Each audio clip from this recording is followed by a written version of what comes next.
Je n'ai pas entendu ce que tu disais. On se tutoie, ça va? Moi, c'est tout le travail que vous faites autour de la pratique du vivant. D'accord. Par rapport au lâcher-prise, je suis pas mal quelqu'un qui s'appelait Nisargadatta. Il raconte deux choses intéressantes. La première chose, c'est que pour pouvoir lâcher prise, il faut savoir ce qu'on tient. Moi, j'ajouterais que ce qui est tenu, c'est dans l'inconscient que ça se passe. Et la deuxième chose qu'il raconte, c'est que le véritable lâcher prise, il se fait quand on conscientise qu'il n'y a personne qui tient. Alors après, si vous avez des questions, n'hésitez pas.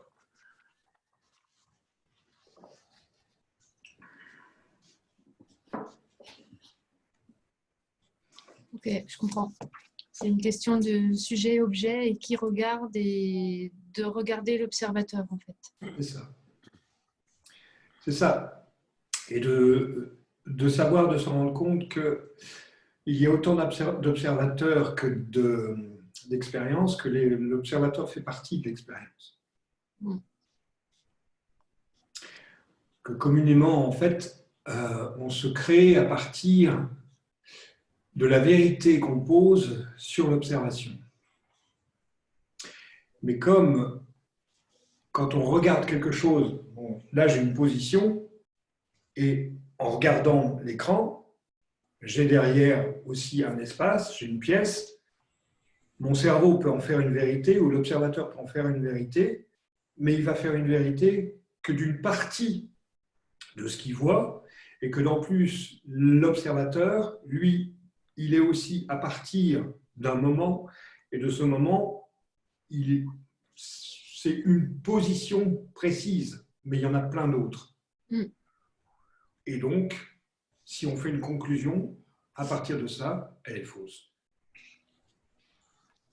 Ah! Bonjour, Pradejan. Pradejan.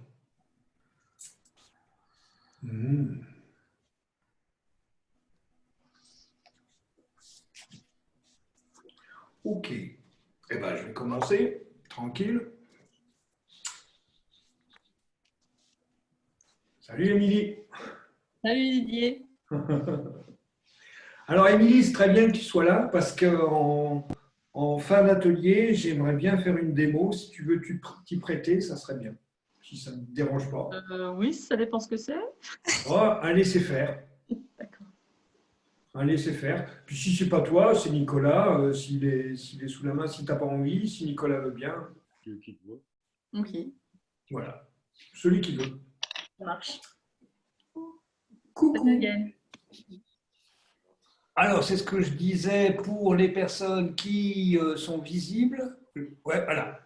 C'est simplement que je suis en train d'enregistrer, donc si vous ne voulez pas qu'on voit votre visage, parce que ça va apparaître sur un site et ça va apparaître sur YouTube aussi.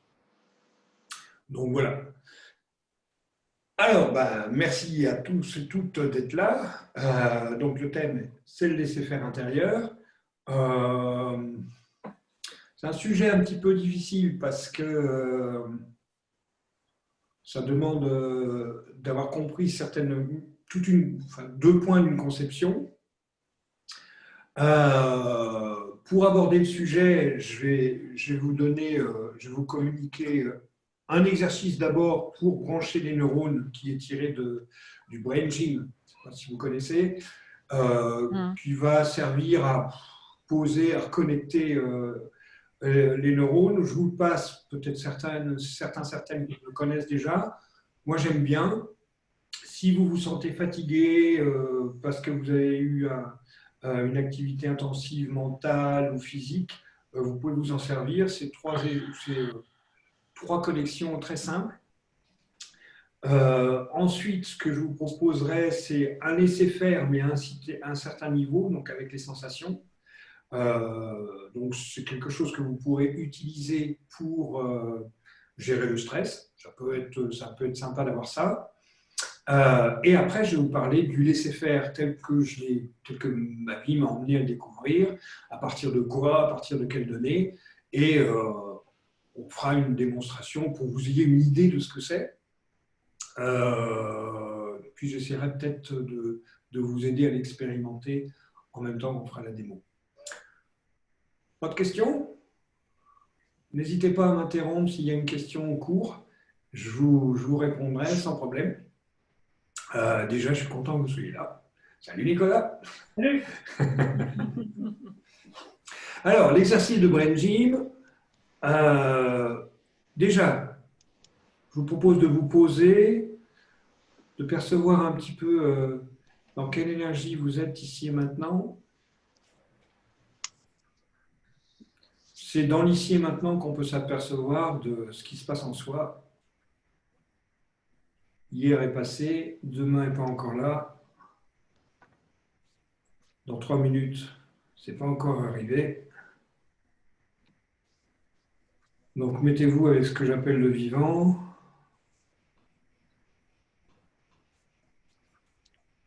Et juste percevez votre énergie, comment ça circule.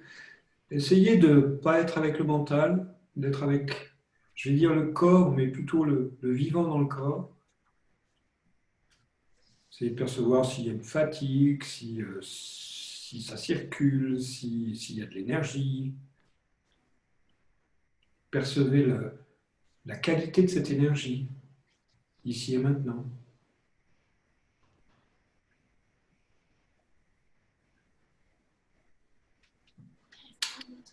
Il y a ma respiration qui vient, je la laisse venir. Voilà. C'était juste on va faire maintenant l'exercice de Brain Gym que je vais vous proposer. Ensuite, on reviendra à l'énergie. C'est juste pour que vous voyez si quelque chose a changé ou pas. Alors, vous prenez la main droite ou la main gauche, peu importe, vous la mettez sur le nombril. D'accord? Ensuite, vous avez un point d'acupuncture qui est ici et un point d'acupuncture qui est ici. Ici, c'est le 24 VG, pardon, et ici, c'est le 24 BC. Donc, vous mettez vos 2 doigts de cette façon-là, vous avez la main sur le nombril, hein, c'est important, et vous frottez. Vous frottez de façon à bouger ces 2 points d'acupuncture. Hein.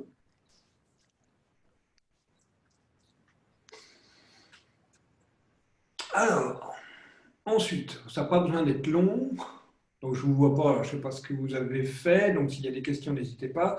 Vous avez la clavicule. D'accord? La clavicule, c'est un os qui part de l'épaule. Si vous suivez sous la clavicule et que vous allez jusqu'au sternum, c'est cet os qui est au milieu du poitrail, vous allez arriver à un point, un espèce de creux. Ce creux, vous êtes sous la clavicule et au début du sternum. C'est clair ce que je raconte? Donc, vous mettez index majeur sur un côté, vous avez un point de chaque côté, et le pouce de l'autre côté. Donc, vous devez sentir l'os de la clavicule et l'os du sternum. Vous avez toujours la première main que vous aviez mise sur le nombril, et puis vous massez ces points. Il est possible que ça soit un peu douloureux. C'est normal. C'est les points 27 du méridien du Rhin. OK.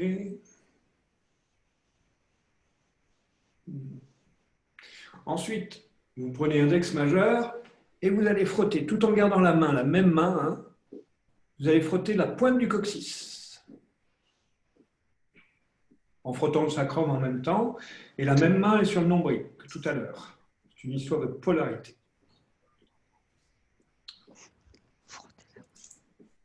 Ensuite, vous allez prendre la main qui a massé les points qu'on vient de masser, vous allez l'interchanger, mettre cette main-là sur le nombril, et vous allez prendre l'autre main, et vous allez faire exactement les mêmes massages des points d'acupuncture,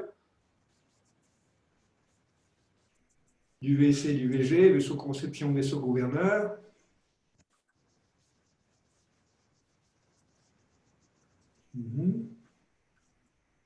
Puis le 27 rein, alors je vous rappelle, c'est en dessous de la clavicule, réunion sterno-claviculaire, donc dans un creux au coin de ces deux os. Une main sur le nombril, l'autre qui masse. Et puis, coccyx. Si vous avez des examens, vous pouvez faire cet exercice. Il reconnecte des neurones au niveau haut, bas, droite, gauche, devant, derrière. OK. Alors ça pourrait suffire, mais on va finir par un dernier truc. Vous mettez vos mains en avant, vos bras en avant, les paumes sont face à face. Vous croisez les bras. Vous tournez les paumes de façon à ce qu'elles se regardent. Vous croisez les doigts, pardon. Et puis vous amenez vos bras devant. Vous voyez comment j'ai fait?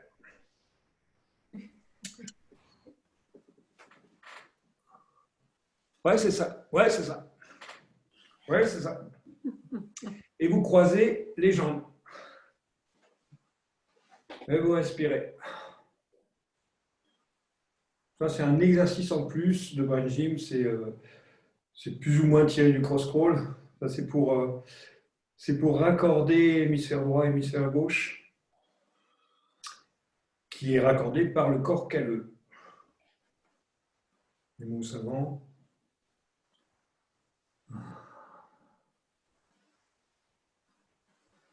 Ok, et vous pouvez lâcher. Et maintenant, on va refaire une petite introspection. Fermez les yeux ou pas. Remettez-vous avec votre énergie. Est-ce que ça a changé quelque chose ou pas?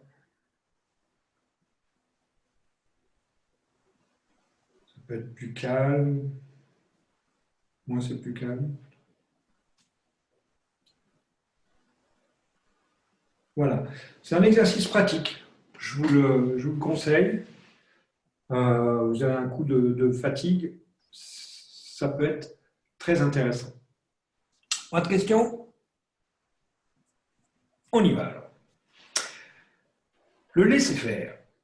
Alors, quand on parle de laisser-faire, il y a pas mal d'idées sur le laisser-faire. Je laisse faire. Mais je laisse faire quoi? Ok? Il y a tellement de choses qui se passent dans la vie. Alors dehors, je laisse faire la bagnole, il ne faut pas que je passe, je la laisse passer, ok, il ne faut pas que je sois devant. Je laisse la personne passer aussi, je laisse le soleil briller, je laisse la pluie tomber. Ok, ça c'est le laisser-faire extérieur.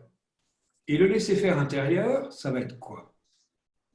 Je laisse faire l'intériorité, mais c'est quoi l'intériorité? Qu'est-ce qu'on y trouve dans cette intériorité? Qu'est-ce que je peux laisser faire? Qu'est-ce que je peux ne pas laisser faire? Ou qu'est-ce que ma biologie laisse faire, laisse pas faire? Toutes ces questions ont leur importance. Il y a une technique qui s'appelle, pour faire simple, enfin pour faire facile plutôt que simple, il y a deux techniques qui s'appellent NERTI et TIPI, qui font un laisser-faire, mais au niveau sensitif. Donc, c'est-à-dire que à partir d'une situation, après je vais vous montrer, on va pratiquer, comme ça vous pourrez l'utiliser. Je veux dire, ça peut être quelque chose dans la gestion du stress que vous pouvez utiliser comme premier secours. Après, ne vous attendez pas à ce que ça règle tout. On va dire que ça serait trop simple. Alors, le NERTI-TIPI travaille avec un laisser-faire sensitif. Je ne vais pas vous raconter tous les détails, mais ce laisser-faire sensitif, il va s'intéresser à partir d'une situation stressante, où il y a de la peur, où il y a de la colère, où il y a de la tristesse, du dégoût, de la surprise, ou de l'envie, du désir. On va connecter à travers le corps 3 sensations désagréables. Après, on va revenir sur les sensations désagréables. Et puis, en étant avec le corps, ça c'est important. Ce que j'ai découvert, c'est que pour laisser faire, il faut être avec ce que j'appelle le vivant. Alors eux, ils disent le corps, ça va quand les sensations. Moi, je parle plutôt de vivant qui traverse le corps, parce qu'il y a beaucoup plus de dimensions, de niveaux, on verra ça tout à l'heure. Mais si on prend RTTP, pour faire facile, donc on va connecter 3 sensations désagréables et on va laisser se dérouler ces sensations désagréables. Qu'est-ce qui va se passer si on les laisse se dérouler? Il peut arriver une autre sensation désagréable, on la laisse se dérouler, il peut en arriver une autre, il peut en arriver une autre, et on laisse se dérouler comme ça jusqu'à temps qu'il n'y ait plus de sensations désagréables.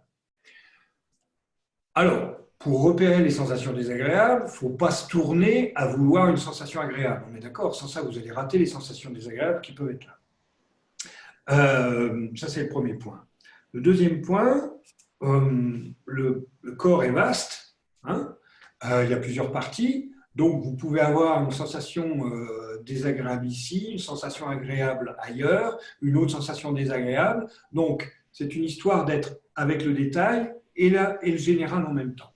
Ça, c'est un petit peu spécial, ou ça peut être un petit peu compliqué, mais ça a son importance. Alors, ce que je vous propose,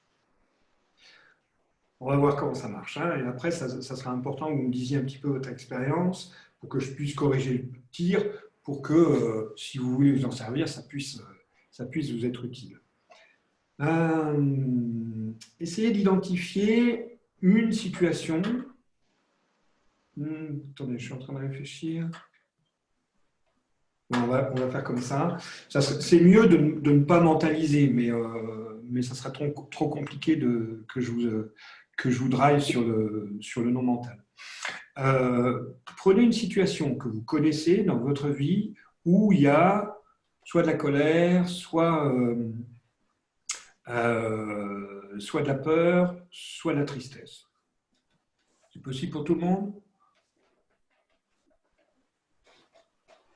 Situation qui peut être récurrente ou situation où il y a de la peur, où il y a de la colère, où il y a de la tristesse.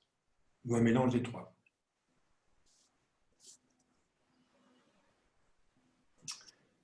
Dites-moi quand c'est bon pour que je puisse continuer.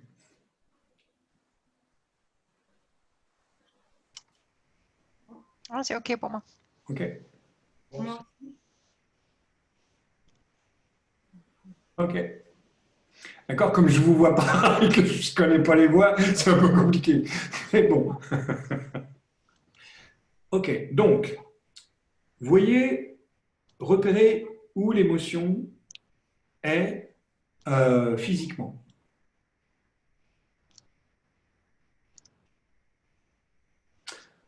Quand vous avez repéré cette émotion physique, là où elle se place, dans un endroit de votre corps, contactez 3 sensations désagréables. Alors, dans les sensations désagréables, j'ai oublié de dire ça avant, vous pouvez avoir des picotements, vous pouvez avoir de la chaleur, vous pouvez avoir du froid, vous pouvez avoir de la tension, vous pouvez avoir de la lourdeur, vous pouvez avoir une sensation de douleur, vous pouvez avoir pas de sensation, vous pouvez avoir un déchirement, vous pouvez avoir une bizarrerie dans la circulation énergétique. Donc, tout ça, c'est des sensations désagréables. Donc, je vous propose d'en dénicher 3. Ça peut être à différentes parties du corps. Ça peut être 2 peuvent être dans le même endroit du corps, mais ça va être, par exemple, du froid avec de la lourdeur. Voilà. Et soyez avec votre corps. Restez avec votre corps. Une fois que vous avez ces sensations désagréables, laissez-les vivre dans votre corps. Laissez-les exister. Et laissez-les se dérouler.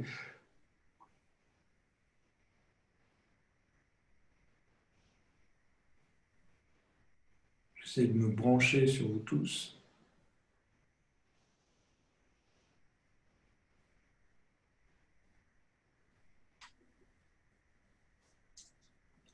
Laissez tout simplement exister ce qui existe. Laissez-vous traverser par la sensation désagréable. Si vous remontez dans le mental ou dans l'émotion, revenez à la sensation désagréable, laissez-la exister, puis peut-être qu'il y en a une autre qui va arriver, et laissez-la se dérouler. comme s'il y avait un fil.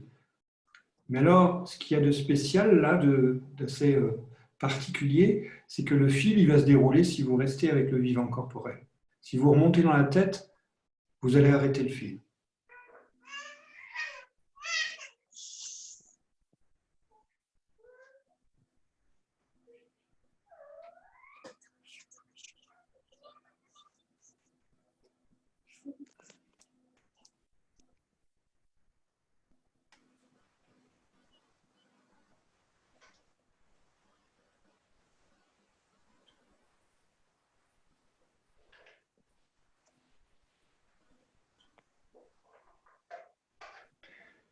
Essayez d'aller jusqu'au moment où il y a peut-être un calme qui va se présenter.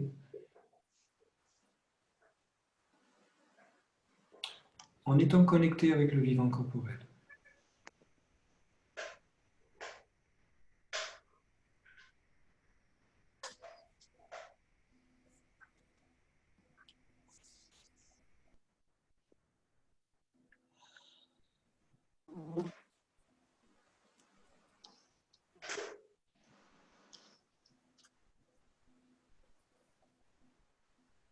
Alors, j'insiste sur le fait qu'on est parti d'une situation qui, à partir de cette situation, s'active des sensations désagréables, d'accord? Ça ne va pas marcher si vous vous branchez comme ça sur une sensation désagréable qu'on peut avoir dans l'instant.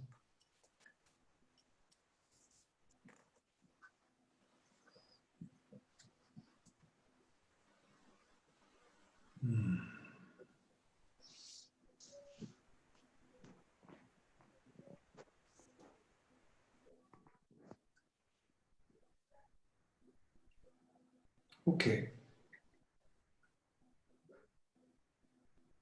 qu'il y a des questions?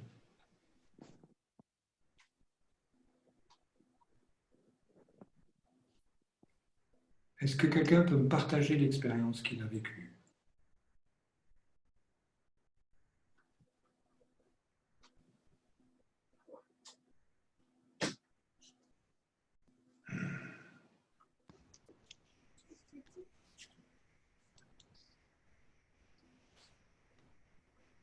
Nerti-tipi, c'est des techniques qu'on utilise pour des phobies, pour des comportements décalés. Bon, c'est plus complexe que cela. Je vous montre là un travail à chaud, mais le travail à chaud le plus simple, et il faudrait que je vous voie pour vraiment placer la chose, pour voir comment vous vous débrouillez, pour voir si vous êtes avec le corps, ce genre de choses. Mais le principe, c'est celui-là. Il est assez simple à partir du moment où on est vraiment avec les sensations, qu'on ne cherche pas à ne pas les avoir et qu'on ne cherche pas à les mentaliser, d'accord? Donc, à être avec l'imagination de ces sensations et qu'on laisse le corps vivre ses perceptions. À ce moment-là, il y a quelque chose qui se passe, tout simplement. Nicolas, ta perception? Ton partage? Tu es là, alors je vais profiter de toi. Profite. Il y avait 3 voire 4 sensations, dont une plus forte au niveau des mâchoires inférieures. Et bon, il y a eu plusieurs remontées au niveau de la sphère intellectuelle, ce que je qualifierais comme une esquive. Et puis, voilà, au fur et à mesure du déroulé, les sensations au niveau de la mâchoire se sont quasiment estompées. Ok. Puis il y a... Voilà. Ouais, vas-y. Non, après, il y a une meilleure respiration, quelque chose qui s'est posé. D'accord. Alors, si vous avez pigé le principe, les termes, hein, ils sont assez simples. Ensuite, ça peut demander plusieurs tours pour pouvoir comprendre comment le faire et comment le laisser faire. Ce que vous pouvez faire, une fois arrivé à dérouler les sensations désagréables et arriver à une sensation à plus de sensations désagréables, je veux dire, ce que vous pouvez faire, c'est reprendre la situation. Donc, je vous invite vite à reprendre la situation. que vous aviez tout à l'heure au départ. Situation où il y a l'émotion que vous aviez notée. Et puis, en laissant être cette situation avec ce qu'elle active en vous ici et maintenant, regardez s'il y a quelque chose qui a changé. Oui, dit Nicolas. Émilie, tu dis quoi? C'est moins fort. D'accord. C'est plus, c'est plus ténu, quoi. Quand je repense à la sensation. À la situation.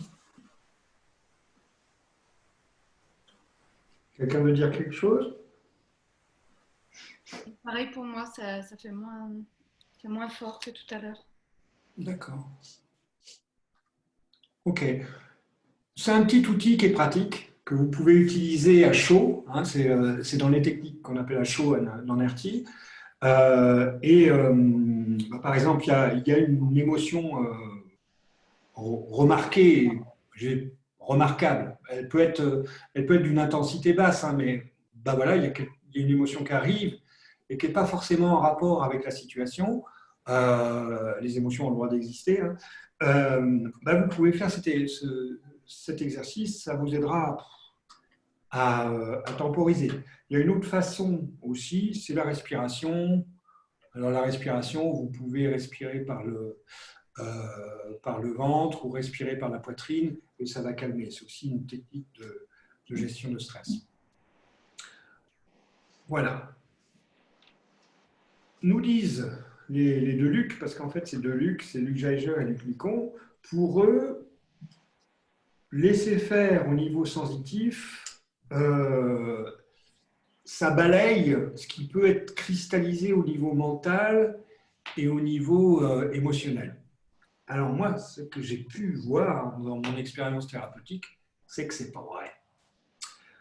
Maintenant, ce qui est vrai, c'est que ça, un laisser-faire sensitif, au niveau des sensations, oui, certains l'ont expérimenté maintenant, va calmer quelque chose. Dans ce que j'ai pu voir pour les personnes qui sont venues me voir avec des phobies ou certaines addictions, des choses comme ça, il y avait un mieux. Mais quand c'est bien inscrit dans d'autres dimensions, et je vais en parler tout de suite après, c'est une autre affaire. Et ça prend racine ou ça prend attache avec, on parlait de l'observateur tout à l'heure, d'observateur qui est dans la structure de survie. Bon, je n'ai pas prévu de parler de la structure de survie, ça s'en est encore demain matin, mais ça tient. Et surtout, n'hésitez pas à me poser des questions, j'essaierai d'être le plus clair possible et le plus bref possible dans un temps raisonnable. Alors, moi, je suis formé à la psychobiologie par Gérard Attias et aussi à la psychologie quantique par Stephen Wolinski. Et je vais partager mon écran. Stephen Wolinski parle de 9 dimensions. Alors, dans ces 9 dimensions, les voilà. Je ne vais pas vous rentrer dans le détail non plus, parce que c'est pareil, ça nous demanderait du temps. Je vais juste vous donner des éléments pour comprendre de quoi je parle, avoir une idée de quoi je parle. Au milieu, vous voyez, il y a l'absolu sans nom. Vous voyez tous mon écran? Oui. Oui, c'est bon. Ok. L'absolu sans nom, c'est quoi? C'est ce qu'il y a au-delà de tout ce qu'on peut s'imaginer, de tout ce qu'on peut sentir, de tout ce qu'on peut percevoir, de tout ce qu'on peut se rendre compte. En psychologie quantique, on dit, on parle de tout est la même substance. Et de cette substance va se cristalliser des formes. Bouddha parle de une forme, il disait ça, une forme, toute forme revient au vide, et du vide peuvent naître éventuellement des formes. Dans la psychologie quantique, alors les 9 dimensions que vous voyez autour de l'absolu sans nom, c'est ce qu'on appelle les manifestés du vivant. C'est-à-dire, qu'est-ce que ça veut dire? Ça veut dire que c'est des dimensions, des espaces où on peut s'apercevoir de la vie. Maintenant, on s'entend bien que la vie va au-delà de ça. Moi, je parle de vie, mais on pourrait parler de Dieu, on pourrait parler d'infini sans nom, de l'universel, peu importe le nom qu'on donne, on parle de la même chose. De cette substance, l'absolu sans nom, va se cristalliser à travers le vide, nous dit la physique quantique et la psychologie quantique, une forme qui va commencer, avant d'être formée, d'avoir une idée de ce que ça peut être, de ce que la forme peut devenir, mais la forme n'est pas encore là. Et là, je suis dans la dimension du non-je. Cette dimension du non-je, enfin, cette substance va passer à travers la dimension des archétypes. Les archétypes, c'est quoi? C'est le son, c'est la loi d'attraction, c'est le temps, c'est l'espace, c'est la lumière, c'est ce qu'on appelle aussi la théorie des cordes, c'est-à-dire la vibration qui va petit à petit condenser la substance, condenser le vide, où va commencer à apparaître une dimension du je.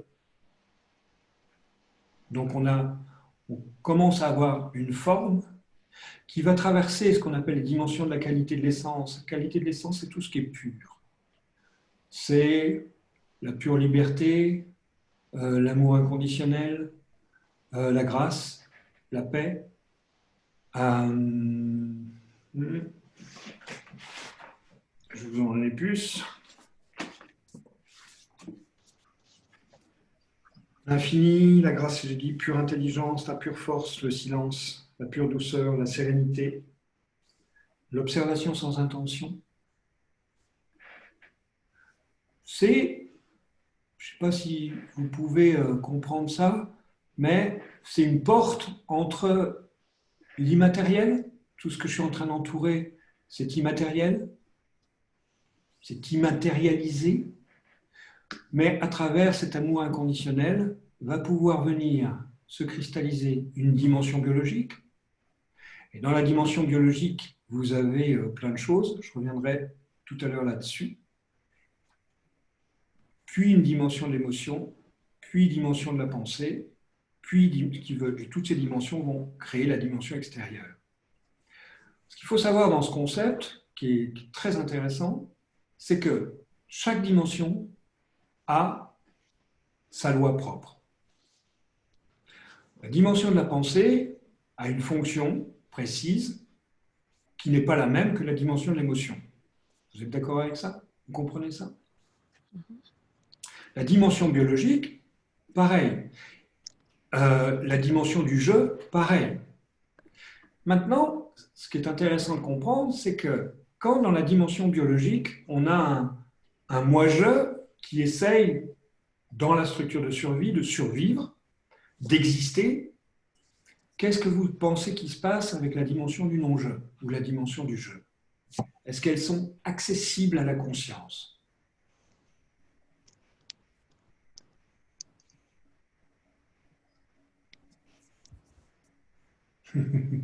J'attends des réponses. Je ne continuerai pas sans réponse. Je ne pense pas. Non. Non, elles vont même être évitées. Et c'est là où il y a des incidences, mais je vais même dire des bugs. Pourquoi? Parce que si dans le moi-je de la dimension biologique, j'essaye d'être toujours dans la joie et je ne veux pas de la colère, alors que ça fait partie des réponses de la dimension d'émotion, okay, ou de la peur, ou ce genre de choses, qui peuvent être complètement justes dans l'instant.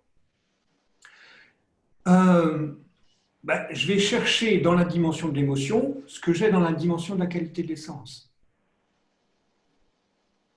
Sauf que passer dans la dimension de la qualité de l'essence, ça à partir du moment où je traverse là, eh ben, je vais remonter. Je vais aller dans la dimension du jeu. Je vais aller dans la dimension des archétypes. Alors là, ce que je vais vous raconter, hein, je vais vous le faire en éclair. Hein. Mais dans la dimension des archétypes, on a quoi? On a les archétypes naturels et on a les archétypes humains, c'est-à-dire l'inconscient collectif. Et on va avoir quoi? On va avoir le paradis, l'enfer, Dieu, le diable, l'éveil, le chemin spirituel, la matrice, ces choses-là. Et en général, qu'est-ce qui se passe avec la dimension des archétypes? Donc, par exemple, Dieu, on se met inférieur. D'accord? Et cette dimension des archétypes, au lieu de comprendre qu'elle fait partie de nous, et nous traversons toutes ces dimensions-là, on prend cette dimension des archétypes comme instance supérieure. Et donc, on reste inférieur, et dans cette infériorité, on se cherche. On se cherche dans quoi? Dans la dimension biologique. Vous n'avez jamais pensé que c'est quand même bizarre? On tombe dans un corps, on s'identifie à ce corps, et ce corps est mortel. Aïe, aïe, aïe. Donc, laisser passer, juste par les sensations qui font partie de la dimension biologique, la peur de la mort, quand on ne comprend pas la dimension du vide, c'est difficile. Est-ce que vous comprenez ce que je veux dire? Je peux vous dire autrement. Je suis en train de voir comment je peux vous aider à choper le truc. Faisons cette petite méditation. Je vous laisse vous poser.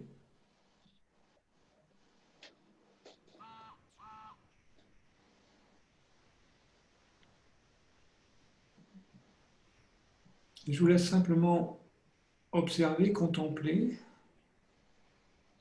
le fait que, ce qui est un fait, hein, tout ce qu'il y a autour de vous, un jour ou l'autre, disparaîtra, se transformera, changera.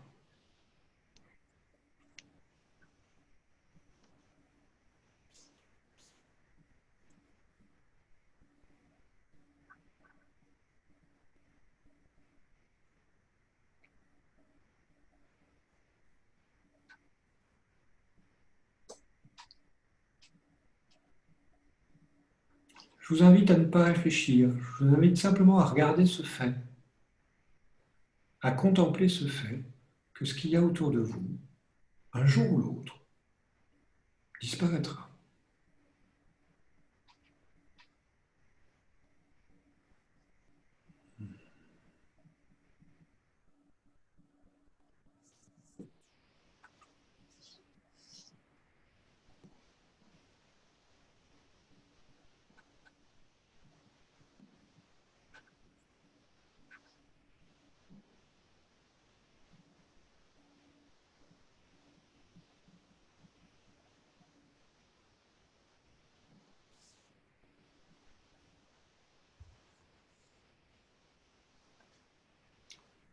Et je vous invite maintenant à contempler que votre corps, ce que vous pourriez appeler vous, voire même votre âme, que vous pourriez aussi appeler vous, un jour ou l'autre, disparaîtra.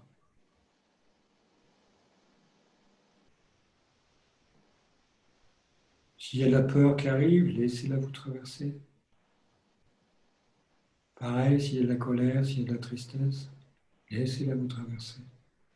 C'est-à-dire, laissez exister ce qui existe dans l'instant, sans vous y accrocher, sans chercher à ce que ça reste en vous ou que ça ne traverse pas votre conscience, et sans chercher une solution pour que ça parte plus vite.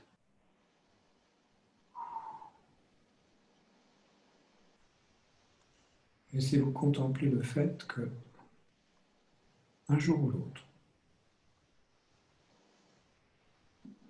ce corps dans lequel votre conscience existe disparaîtra. Et que même cette conscience aussi disparaîtra.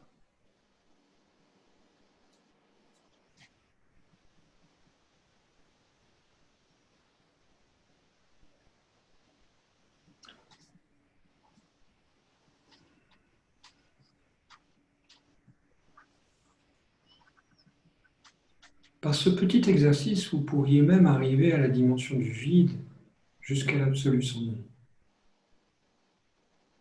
Parce qu'en fait, ces dimensions sont en nous.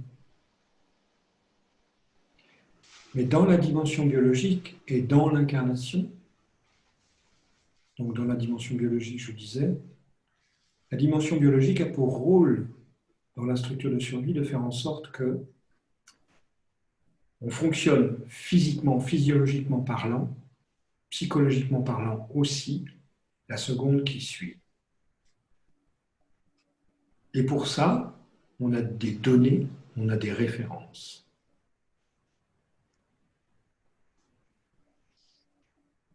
Mais dans cette biologie, dans cette dimension, la dimension du vide peut être à éviter.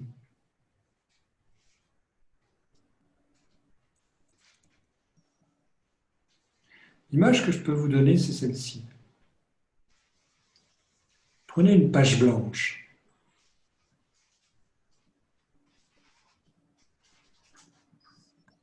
La page blanche peut recevoir une écriture.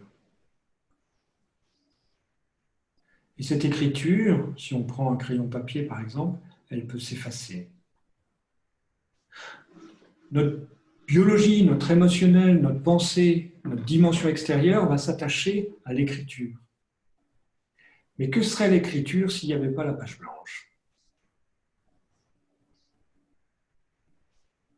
Comment pourrait exister l'écriture s'il n'y avait pas la page blanche?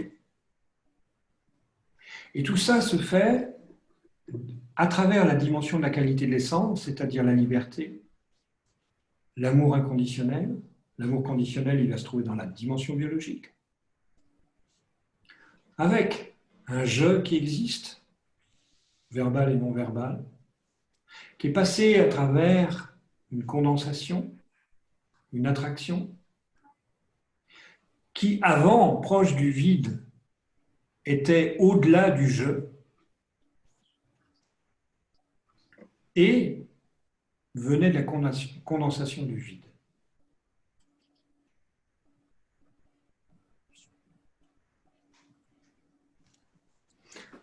Après, vous pouvez recevoir ce que je suis en train de dire d'une façon intellectuelle.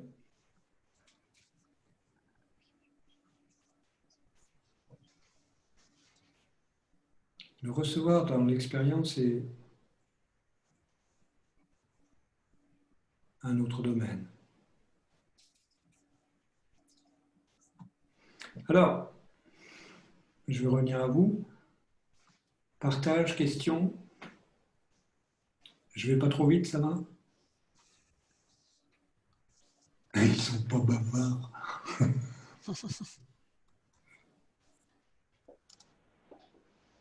En tout cas, il y a un certain calme.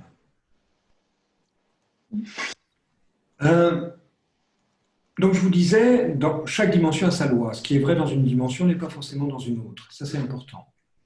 Il y a, si ce concept vous parle et que vous le comprenez, il y a un exercice de méditation qui est intéressant.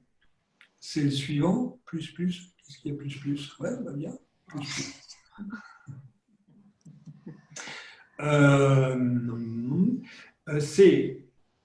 Vous prenez 4 dimensions.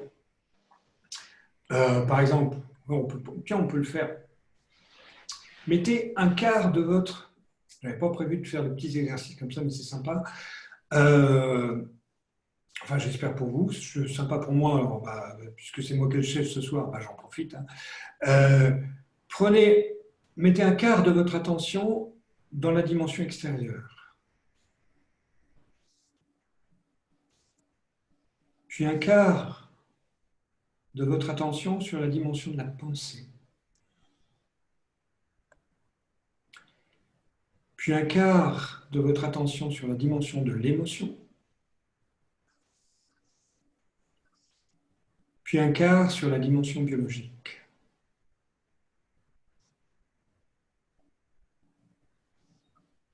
Et laissez vivre, laissez faire simplement ce qui se fait. Alors, pour laisser faire ce qui se fait, c'est important de ne pas chercher, de ne pas faire.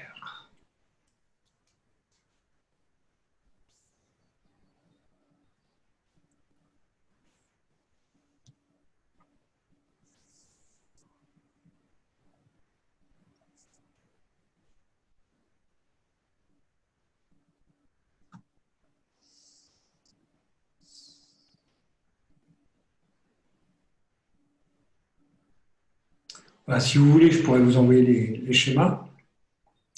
Il faudra simplement que vous m'envoyiez à mon mail vos courriels, parce que je ne vais pas les envoyer à tout le monde, ils ne comprendront rien. Donc, si vous les voulez, je vous les envoie, sans problème. Communément, on est souvent que dans une émotion. Et le plus souvent, on est dans la dimension de la pensée consciente. Et pourtant, ces autres dimensions existent. Émilie, Nicolas, puisque je vous ai sous la main, l'expérience de la concentration sur 4 dimensions, ça fait quoi?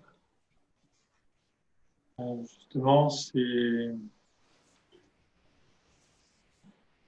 je trouve que de se baser sur 4 dimensions, moi j'ai de suite l'intellect qui a remonté, qui a essayé de comprendre, chercher, etc. Il y a des moments où j'ai laissé faire, je suis allé dans le vivant.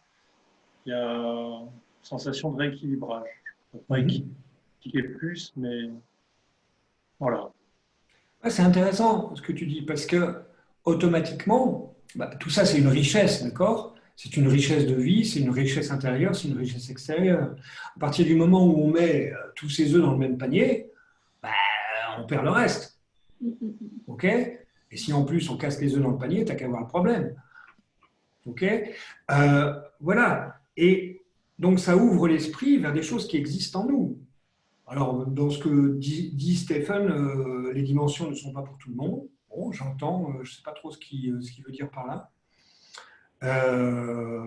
Pour moi, c'est quelque chose qui est rencontrable par tout le monde. C'est clair que c'est un concept, mais dans ce concept, c'est clair qu'il existe la dimension extérieure, et la dimension extérieure, elle est comme elle est. À votre avis, avec la dimension extérieure, qu'est-ce qu'il y a comme problème?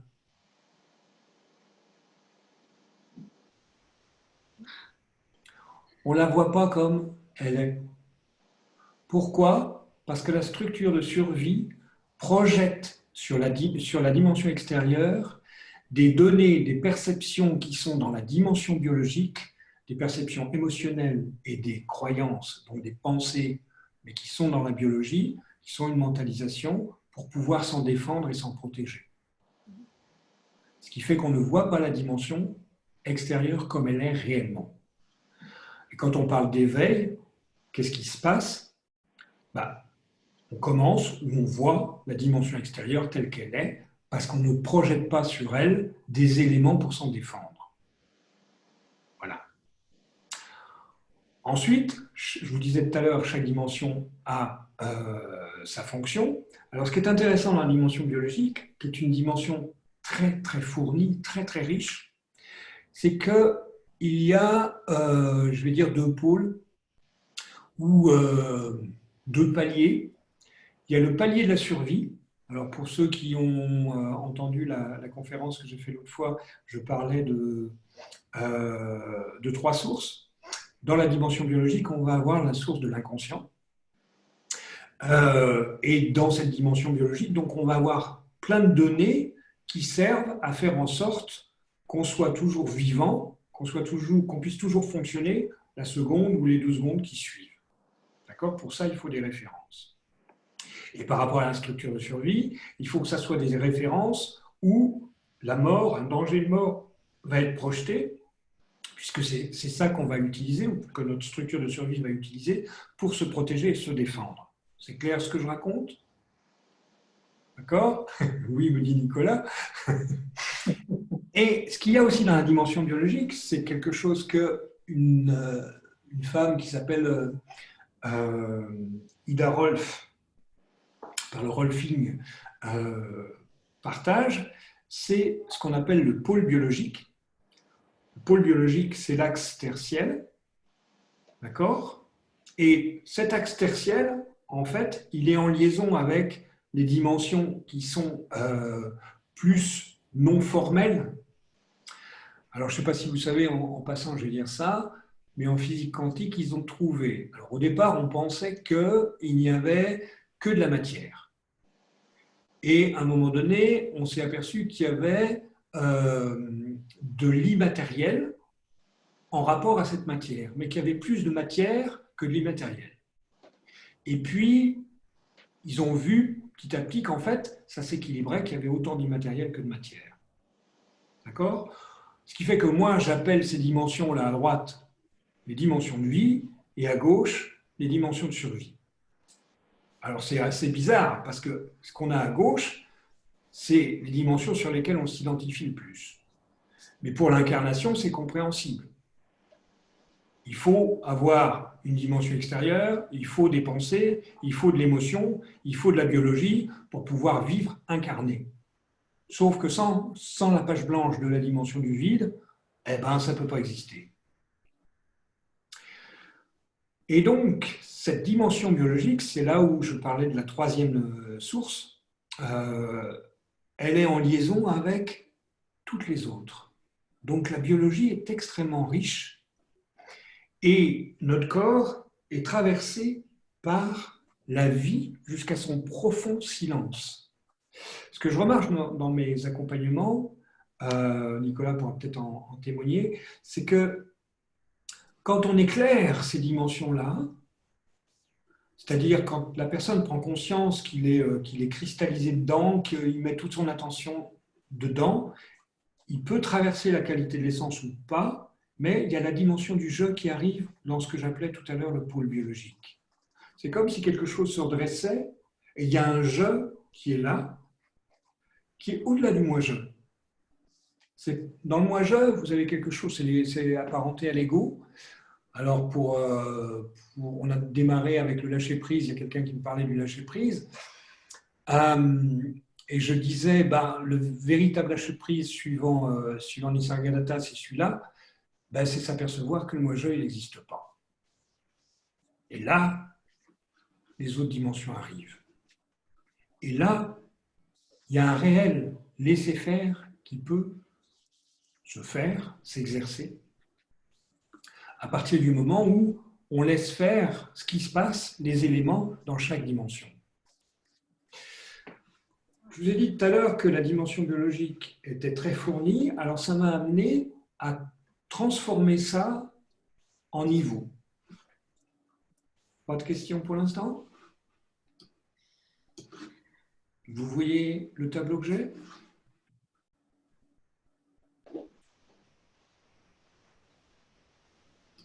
Oui, non? Oui. C'est tout bon.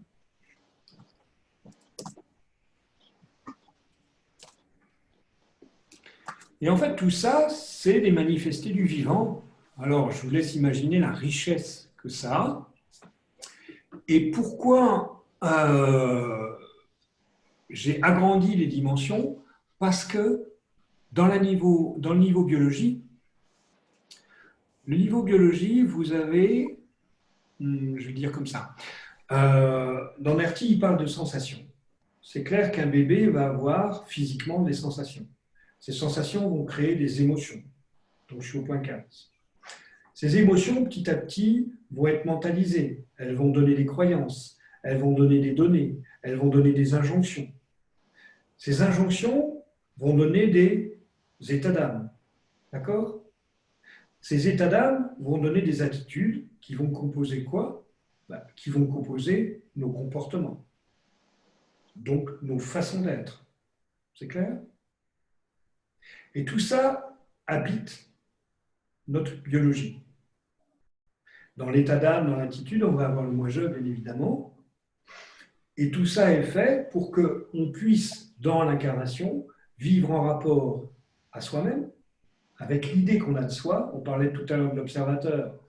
Alors, On était d'accord tout à l'heure que les conclusions de l'observateur sont fausses, donc les idées qu'on a de soi sont fausses. Si vous étiez d'accord avec la première donnée, vous devriez être d'accord avec la deuxième. C'est implacable.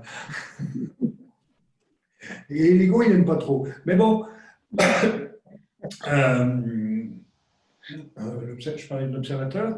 Et donc, rapport à soi, rapport à la vie, rapport au monde et rapport aux autres. Ça, dans l'incarnation, on est confronté à ça. Et dans cette confrontation, on a tendance à oublier ces niveaux-là. Vous êtes d'accord? On ne regarde pas les autres à partir du niveau du vide. On ne regarde pas les autres à partir du niveau du non-jeu. On ne regarde pas les autres à partir du niveau des archétypes non plus. Pourtant, on existe tous à partir aussi de ces niveaux. Alors ensuite, ce que j'ai remarqué, c'est la chose suivante. Ça va, je peux enlever le tableau, je peux arrêter de partager l'écran? C'est bon.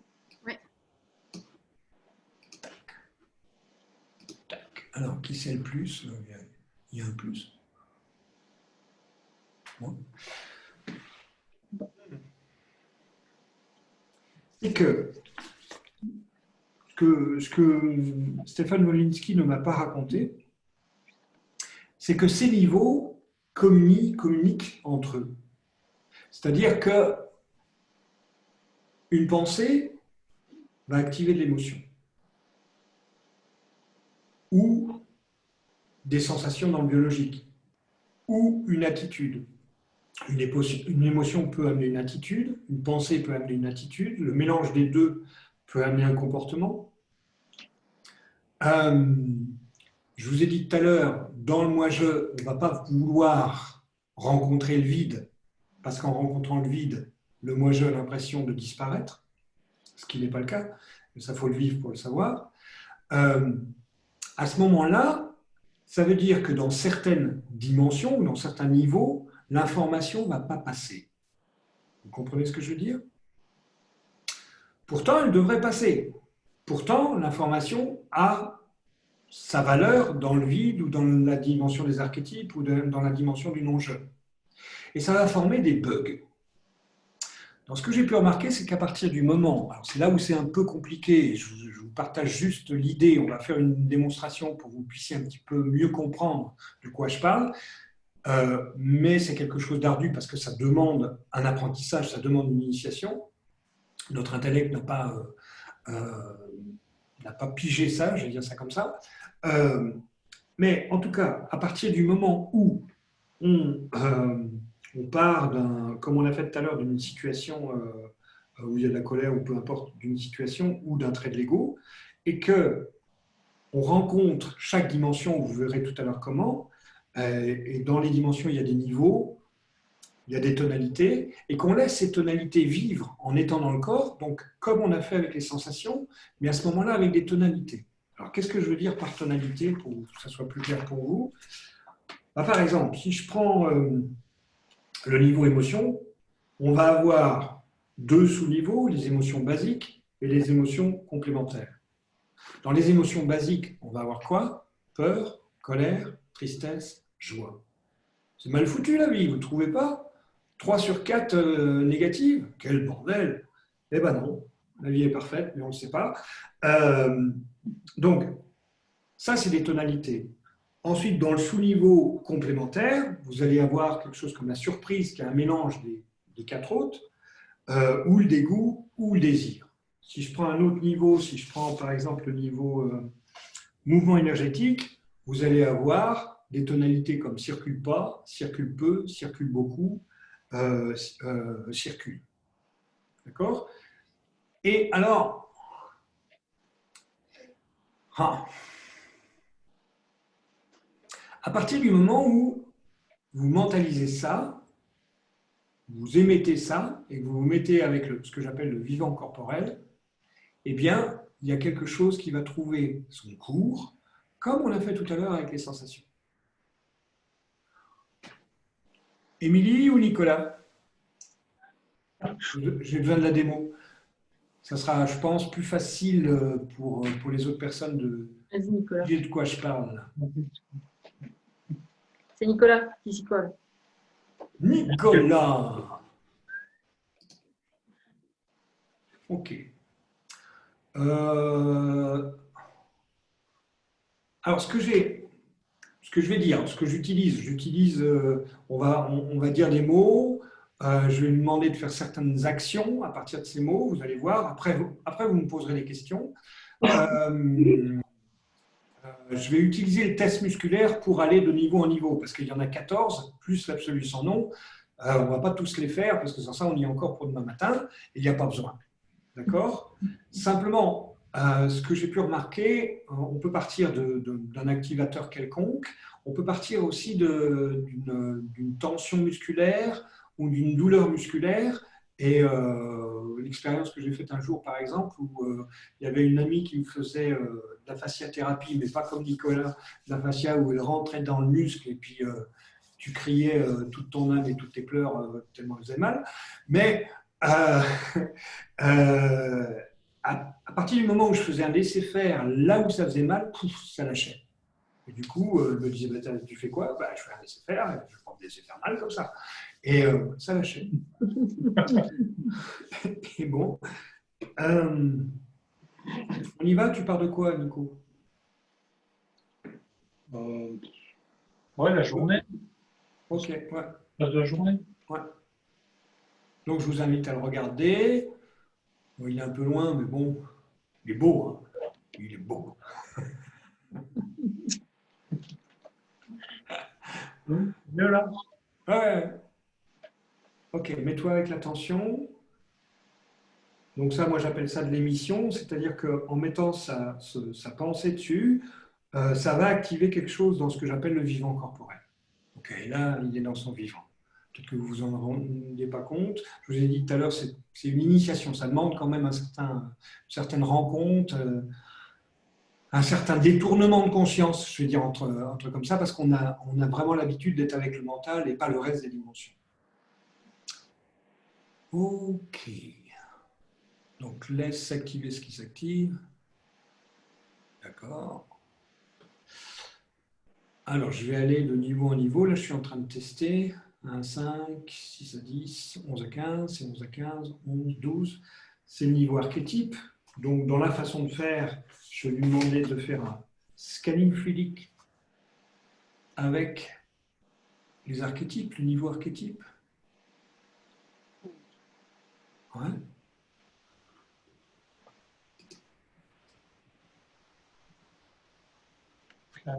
Ok. Ensuite, scanning fluidique avec diable.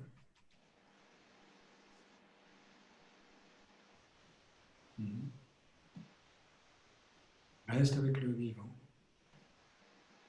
Ce que j'ai remarqué, c'est que si jamais il monte dans la tête, alors le diable peut faire remonter dans la tête, ouh, et bon, ça coupe. L'intellect coupe le vivant. Donc reste, fais scanning fluidique avec le diable, reste avec le vivant. Et tout ça, c'est que des tonalités, c'est que des idées, c'est que des informations. Voilà, laisse le corps impacter, laisse passer l'info. Donc je continue. Voilà, 15, 13. Fais un scanning fluidique avec niveau du non-je. Reste avec le vivant. Ouais, c'est ça. Maintenant, laisse le corps impacter, laisse l'intensité aller, son cours. Ouais, reste avec le vivant. Ça bouge un peu, je ne sais pas si vous le sentez, si vous voyez. Il y a des impacts, ça ramone un petit peu.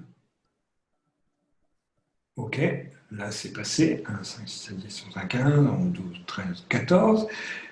Niveau du vide. Scanning fluidique avec niveau du vide, laisse le corps impacter.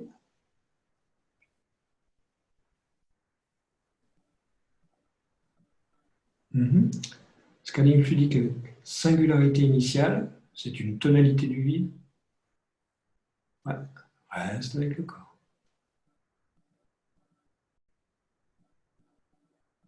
Voilà, laisse faire, c'est ça.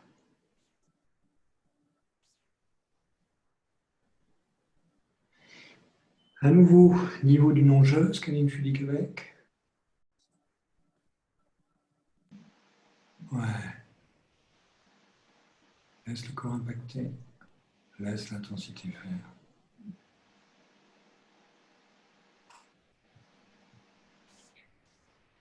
Pas te demander quoi que ce soit.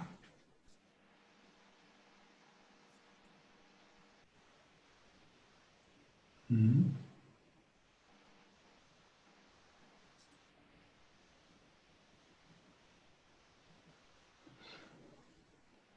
On reprend la tonalité que tu avais tout à l'heure.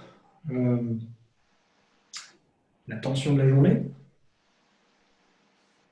Qu'est-ce qui se passe?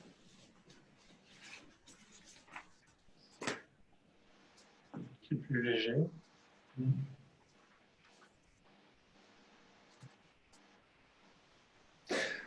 Alors, comprenez qu'avec le petit exercice qu'on a fait au départ, c'est pour ça que je vous l'ai fait faire, c'est que vous compreniez mieux le laisser-faire, puisque c'est un laisser-faire, mais au niveau sensitif. Et le laisser-faire, on peut le faire à tous les autres niveaux. Comprenez que quand vous laissez la sensation désagréable passer, si vous remontez dans la tête en disant « Ah, qu'est-ce qui se passe? C'est quoi? Mais non, je ne veux pas que ça se passe », bah, vous coupez la vie. C'est compréhensible pour vous, ça? Et bien, c'est pareil avec les autres niveaux. Dans ce que j'ai pu remarquer aussi, c'est que quand je travaille avec des personnes, alors, je veux dire, il y a des personnes qui sont très mentales, si elles ne savent pas à quoi correspondent les niveaux et à quoi correspondent les tonalités, elles vont coincer. Donc, ce qui fait que ça peut demander une certaine initiation qui peut être longue avec les 14 niveaux, parce que c'est fouillé, hein, c'est puissant, il y a beaucoup de données. Il faut qu'elles aient une idée de ce que ça représente pour laisser aller. Pourquoi? Parce que on est habitué dans la structure de survie à contrôler et à se sentir aussi en insécurité, donc en recherche de sécurité. Et dans ce cas-là, quand on est en train de faire un laisser-faire à ces niveaux-là, on lâche le contrôle. Et ça peut être très problématique pour la structure de survie qui, elle, a besoin de se défendre, ou pour le moi-je qui a besoin de faire, qui a besoin de chercher, qui a besoin de savoir. Et dans ce besoin-là, il ne va pas laisser faire la vie. Vous comprenez ça? Et ça va faire des bugs. Ça va faire des bugs. Pourquoi? Parce que si je ne laisse pas faire la vie, je ne laisse pas faire le vide. Je ne laisse pas faire les données comme l'enfer, comme Dieu, ou alors je vais me mettre en dessous. C'est lui qui dirige ma vie, c'est le diable qui dirige ma vie, c'est Dieu qui va me sauver. Et on est dans quoi? On est dans la dualité et on n'est plus dans l'unité. D'accord? Voilà l'expérience que je voulais vous proposer ce soir. Moi, je dirais que j'ai fini mon partage. Maintenant, on peut en parler. Donc, si vous avez des questions, n'hésitez pas. Demain ou dans 10 minutes, si on éteint, ça sera trop tard. Je pousse un peu. Hein. Je ne sais pas, Émilie, Nicolas, vous pouvez peut-être partager, puisque vous connaissez le laisser-faire, vous pouvez peut-être partager quelque chose.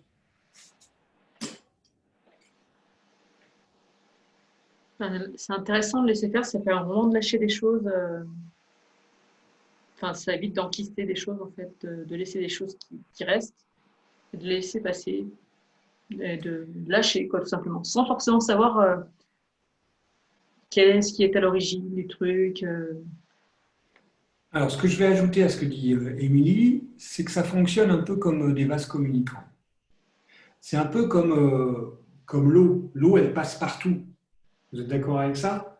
Et même pour arrêter l'eau avec les barrages, ils ont intérêt à regarder les barrages s'ils tiennent bien, parce que l'eau, à un moment donné, elle a une telle pression qu'elle va traverser, elle va trouver un chemin. Ça veut dire quoi? Et ça, c'est propre, c'est la vie. Ça veut dire quoi? Que si l'eau doit passer par un certain courant, donc le lit de la rivière, et que cette rivière est bouchée, eh ben, elle va passer par un autre endroit qui n'est peut-être pas son endroit naturel.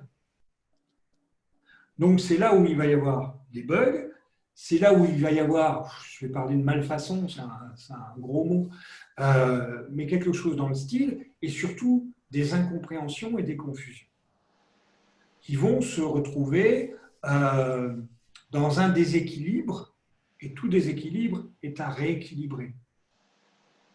Alors, je ne sais pas si vous le savez, mais si on se regarde tous dans une glace, si on regarde notre corps, je veux dire, on va tous constater qu'on est, comme on dit en allemand, krumm, c'est-à-dire tordu. Pourquoi on est tous tordus?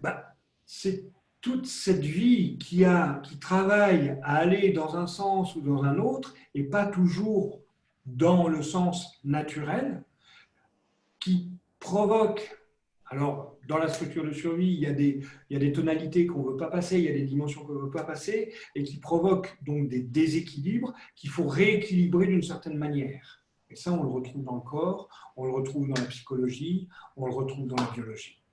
D'accord ? Et c'est propre, l'équilibre. Si on parle d'équilibre, on va parler de déséquilibre. D'accord ? Maintenant, si je me tiens comme ça et que j'essaye de me rééquilibrer, c'est sûr que je suis krumm, hein, les copains. Hein. Donc voilà, on peut expliquer. Alors, imaginez que je vive comme ça. Hein, voilà, si je dois vivre, je vis comme ça. Il faut que je me débrouille. Ce qui est vrai pour le corps est vrai aussi pour l'intériorité. Nicolas, quelque chose à dire?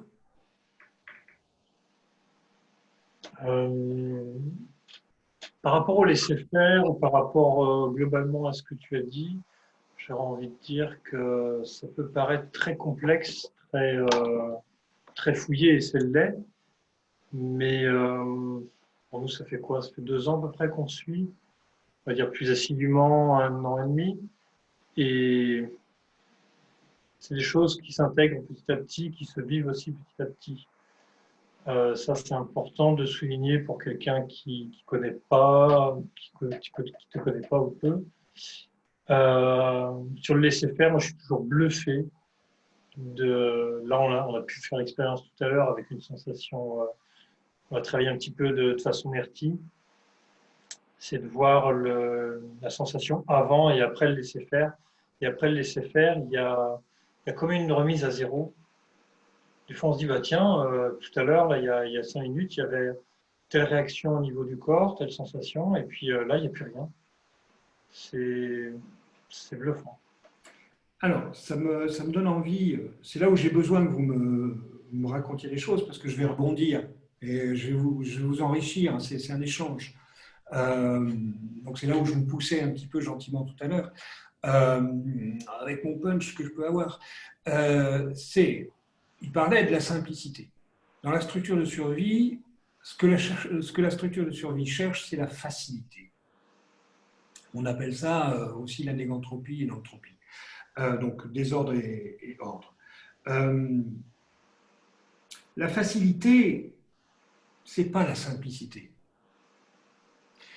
La simplicité, c'est la résultante de tout un chemin, de toute une compréhension, de tout un voyage, d'une forme d'étude aussi. Je peux vous certifier que les choses sont simples, que la vie est simple. C'est un sage qui disait ça. Il suffit de laisser la vie suivre son cours et c'est très simple. Mais pour ceux qui ont des préférences, ça devient très compliqué. Et en ayant des préférences, on cherche à ce que ce soit facile. Bon. Après, je vois pas. Il n'y a pas beaucoup de choses qui sont réellement faciles, si on veut bien regarder. Acquérir un métier, c'est pas facile. Marcher 10 km, ça peut être agréable, mais c'est pas forcément facile. Ça peut faire du bien, mais ça a des caractéristiques agréables et désagréables. Ça fait partie de la vie. La vie et la mort fait partie de la vie. Ça marche ensemble. La nuit et le jour, ça marche ensemble. Donc voilà. Et ça marche simplement ensemble. Mais à partir du moment, pour vous habiller ce que j'étais en train de dire, que quelqu'un préfère le jour et ne veut pas avoir la nuit, ça va devenir compliqué. Hein? Voilà ce que je veux dire. Et là-dessus, ben, comprenez que dans notre structure de survie, dans notre inconscient, il y a des endroits où notre structure de survie ne laisse pas faire. Et je vais dire même pire que ça, entre guillemets, où il va y avoir une identité qu'on appelle l'ego, et l'ego c'est un point de conscience, c'est pas quelque chose à tuer, mais un ego qui va chercher à être plus fort que la vie. Parce que quand on s'identifie au corps, eh ben, qu'est-ce qui va tuer le corps? La vie. Oh merde. Attention à la vie, elle va nous tuer. C'est terrible. C'est simple ce que je vous dis. Et c'est clair. Et c'est compréhensible, je crois, enfin. Mais c'est que des données. Après, il y a une histoire. Alors, Nisargadatta disait ça. Sois et laisse tomber tout le reste. Ça veut dire quoi? Ça veut dire sois dans la présence. Et la présence, elle est à l'instant. Elle n'est pas hier, elle n'est pas demain, elle est ici et maintenant. Et si je m'accroche à une idée, à une émotion, c'est-à-dire que je sens de la colère et puis je veux pas qu'elle me traverse, ou je construis un moi-je qui doit surplomber la colère ou ne pas avoir peur. Pour qu'il n'ait pas peur, il faut qu'il ait la peur. Vous comprenez ça? Donc ça devient aussi compliqué et pas facile et pas simple. Et on a tous ce genre de fonctionnement. Maintenant, à partir du moment où on commence à conscientiser ça, à rencontrer ça, et qu'on laisse passer ces choses-là, un peu comme la méditation que je vous ai proposée, où on s'aperçoit que les choses sont éphémères et que l'avoir passe, et quand on le laisse passer, eh ben, il y a un autre avoir qui vient,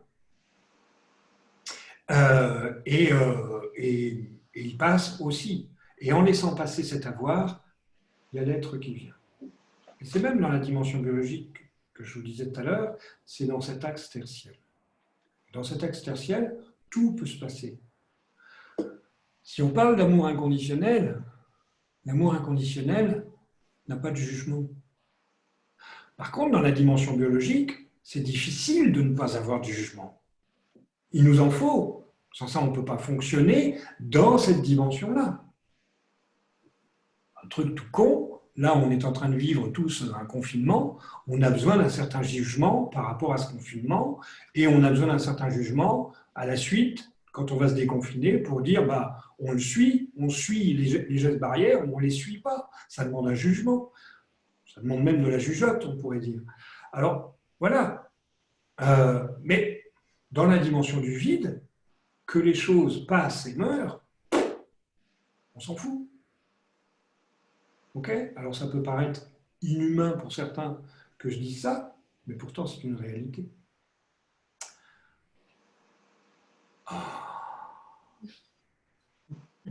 Quelque chose à dire? À partager?